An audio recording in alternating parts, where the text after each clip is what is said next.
Dia. Iya.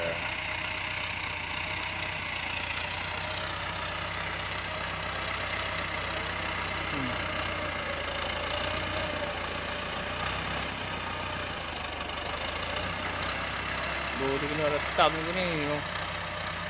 Oh dia. Nampak lam. Dia pat kat. Kita buat video YouTube pun boleh juga ni. Buat dalam 1 minit. Kita buat video YouTube. Orang buat petas sayok. Kita buat video YouTube. 1 minit, 2 minit. Video YouTube keri bawa tektar cun apa ni buat petas sayok. Kena kartun. Tu dia. Dia lompat petas nampaknya. Dia menyakak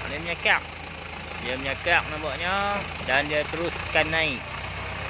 Dia kena pula masuk petas kedua. Dia go stand. Dia go stand pula. Lepas dia go stand, dia akan reverse dan kena lane kedua. Dan dia teruskan masuk. Nampaknya dia akan mulakan lorongan yang kedua. Dia akan buat lorongan kedua. Dia go stand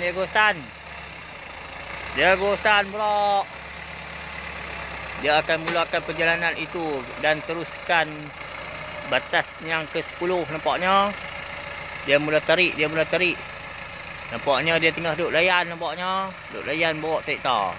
Apa pasal? Mungkin dia cuaca tak menentu, dia duk atas. Oh, mungkin dia tak apa clear,